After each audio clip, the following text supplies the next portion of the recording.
कि जादू हाथ में आते ही जैसे जादू हाथ में उठती है तो लत को अपने आप जाती है। तो कृपण होती जो घर के कार्य से मन जुड़ाती, तो ऐसी कृपण है दूधनी। कलह प्रिया, लोगों के साथ लड़ना दूधनी का काम है। जब तक किसी के साथ लड़ ना ले तो दूधनी भोजन नहीं बचता था। आत्मदेव बोले वाले ब्राह्मण सीधे साधे पत्नी बिल्कुल विपरीत स्वभाव की। एक दिन आत्मदेव ब्राह्मण अपने जजमान के यहाँ गए हुए थे हवन कार्य करने। तो जजमान के पुत्र को साथ, आत्मदेव के घर में सब कुछ है, धन है, दौलत है, बढ़िया मकान बनाया है, हुआ है, कमी है तो एक संतान की, एक पुत्र की कमी है। जजमान के यहाँ जब गए और जजमान के साथ पुत्र को खेलते देख करके आत्मदेव के मन में बड़ी गलानी हुई कि मेरी कोई संतान नहीं। जिसकी कोई संतान नहीं होती उसके जीने का क्या फायदा, ऐसा सोचने लगा आत्मदेव।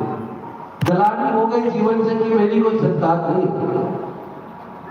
रात भर अपने घर पर आकर नहीं सोया और रात भर सोचते हुए मन में यह संकल्प किया कि मैं अपने प्राण त्याग दूंगा, मेरी कोई संतान नहीं।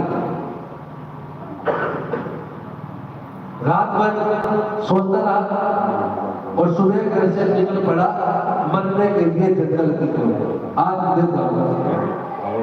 जंगल में जाकर मरने का प्रयास किया, मरना इतना आसान तो नहीं, खूब प्रयास किया, हाथ थक करके बैठ गया एक वृक्ष के नीचे।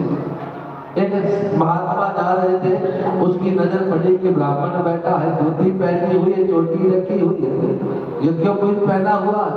जाकर के पूछा, खत्म ब्राह्मण दीन मुखा कुतश्चित्ता तुरुवा।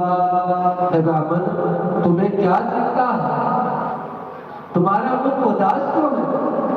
तो आत्मदेव ब्राह्मण ने अपने दुख का कारण बताया, अपने चिंता का कारण बताया। महाराज मैं क्या बताऊं, मेरे दुख का कारण ना जाने मेरे देवता मुझसे रूठे हुए हैं। कौन से देवता मुझसे रूठे हुए हैं?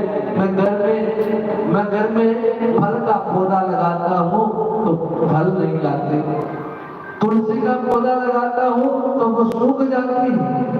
घर गाय है जिसने कई वर्षों से कोई बच्चा नहीं दिया महाराज, और सबसे बड़ा दुख का कारण है कि मेरी कोई संतान नहीं है।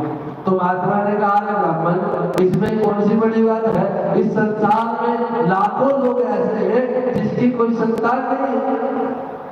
अरे संतान कोई किसी की नहीं होती, जब तक दिल में जान होती है तब तक बच्चे हैं, पत्नी है, सब रिश्ते हैं, नाते हैं। आज देने का महाराज ज्यादा ज्ञान देने की जरूरत नहीं है।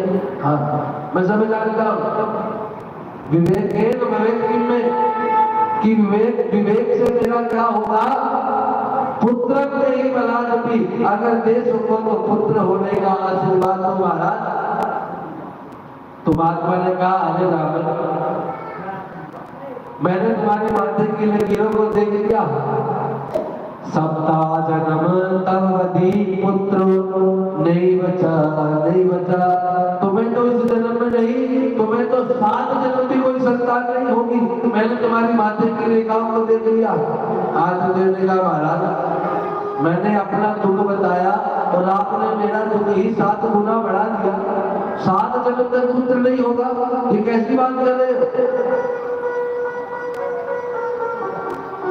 महात्मा ने कहा, मेरी भविष्यवाणी गलत नहीं हो सकती, तुम्हें 7 जन्म, तुम्हारे तो भाग्य में संतान ही नहीं है। तो आत्मदेव ने उस महात्मा के चरण पकड़ के महाराज कहते हैं कि महात्मा को संत महात्मा आशीर्वाद दे दे तो भगवान भी उस आशीर्वाद को टाल नहीं सकते। आप संत हैं, महात्मा है, महाराज मुझे तो पुत्र चाहिए, मुझे तो पुत्र चाहिए, वरना मैं ना चेत जाते हम प्राण वरना मैं तुम्हारे सामने ही अपने इस पत्थर पर सर पटक पटक करके, अपना सर पटक पटक करके अपने प्राण तुम्हारे सामने ही त्याग दूंगा।